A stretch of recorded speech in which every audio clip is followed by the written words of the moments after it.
The truth occurs. Hi everyone. Well, I'm going a little stir crazy here, kind of feeling desperate to share with you the stuff I've been researching, but my son's been home from daycare and he's got a little longer before the place opens up. So I'm going to try this time to do this vlog with my son here. No, don't do that. Here's a video that says new applicants applying for welfare food stamps are required to get RFID chip. And the reason I'm bringing this up is this is not the first time I've seen this. People have brought it up with me before that if you're on welfare and you want food stamps, you're going to have RFID. So is this true? Well, here's a map that people sometimes use to support this claim. Planned nationwide usage of the biometric information sharing capability for fiscal year 2009 to 2013.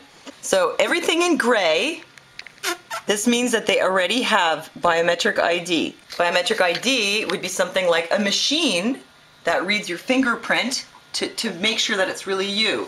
Or it could read your face. This is gray and this is gray. That's right, but this is a lighter gray. It could be an iris scan, or maybe even voice recognition. Some states have had it already since 2009, 2010. The green ones got it in 2011, and this is for 2012, 2013, the gray ones. Yeah, that's why the green ones got it, like Mommy said. Yeah, they got it this year. As you see, Texas is fully gray, and they've had this for a while, right? They've been using biometric ID in driver's licenses, for example.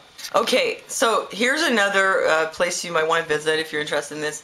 This is from the USDA Food and Nutrition Service, and it's called Use of Biometric Identification Technology to Reduce Fraud in the Food Stamp Program Final Report. What they're basically talking about is the problem of people getting food stamps and then doing things that they're not supposed to do with them, like give them to somebody else or sell them, or maybe buy things they're not supposed to buy, like alcohol or tobacco or whatever. Any kind of. I'm on the States now. One second. Any not allowed use. Yes. It's because that is not important now on the States because users don't use that anymore.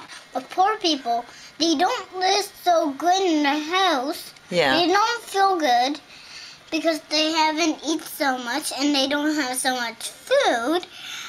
And Mondays, they don't have so much food and they eat cereal for twice a day. And then it comes like they're hungry, but they can't get any food because they're poor and they're living in a small house. That's right. The poor people don't have enough food. And the government's concerned with them using their food stamps, what little they get, for the wrong purposes. But I think really they're just generally concerned with controlling them as much as possible. And if you look at the food stamp program as it is, not very good. This is from women, this is for the WIC program. Women, infants, and children, maximum monthly allowances of supplemental foods for children and women. And this is the interesting part. For fruits and vegetables, $6 a month for a child 1 to 4 years, and for an adult, it's $10 a month for a woman, including a breastfeeding woman. That's what the poor people get. They have a dollar amount now for fruits and vegetables. This is pretty crazy. They used to have like a coupon that would say they could get a certain quantity of a fruit, so it wouldn't really matter if the price went up or down so much. But they decided that they would make more responsible choices if they had a dollar amount. And this is, I think, an amount that was set a few years ago. And as far as, because I read other documents on this, but I just can't find the links now. As far as I know, the amount hasn't gone up, although the price of food has gone up. So this is the problem now. They get a set dollar amount. And whereas before, if the price went up or down, it didn't really matter. They could still get, 5 oranges or whatever. Now they get less as the price of food goes up. Really isn't helping anybody. It's not going to help them make more responsible choices. It's just a way for the government to, cut funding. Do you think $6 for fruits and vegetables is enough in a month? No. No. Do you know how much a bag of apples costs? I don't know. It could be even $5. Or $6. Sometimes if they're organic, but the cheapest apples you can get in a bag is $2 for a bag of apples. How many apples did you eat yesterday? Do you remember? No. You ate 2. 2. Yeah, so that's, a bag of apples is only going to last you about a week. At that rate, that's not a lot of apples. Yeah.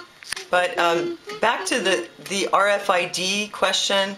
Introduction to biometric identification technology, capabilities, and application to the food stamp program. They're not talking about RFID chipping you. They're talking about these EBT, electronic benefit transfer cards, which are already in use, being combined with biometric ID to make sure that nobody but the intended designated user uses it. So back to this video, just to use it as an example. In this video, he was saying that California is going to make welfare recipients, food stamp recipients get RFID. Again, it's not RFID, it's biometrics. California actually barred mandatory human RFID implants.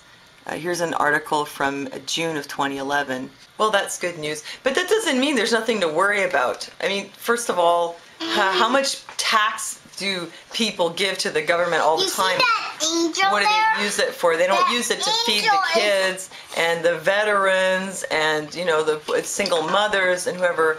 There are a lot of problems with that system. It goes to the military, you know, same thing up here in Canada. Are we heading for RFID down the road? I think so. You know, RFID chips to track you, probably. Maybe implantable, probably down the road. But are we there yet? No, not yet. But if they were to start chipping somebody, they probably would start with welfare recipients. Also prison inmates and the military and other people who are in a compromised position. But the electronic benefit system, the fact that it's electronic might not be so bad, but the fact that the very limited amounts and the fact that they now give you a dollar amount for your fruits and vegetables instead of coupons, I think is awful. What do you think the government should do to help out the poor kids and the poor mommies and the veterans? What do you think they should do? Should they give them more food? Yes.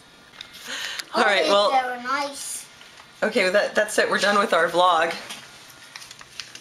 Only because they're nice. Kind. All right, that's it. We're done with our vlog. We're not done yet. Yeah, we are. Well, thanks for listening to us, and we'll see you next time. Oh, let's make a bigger one.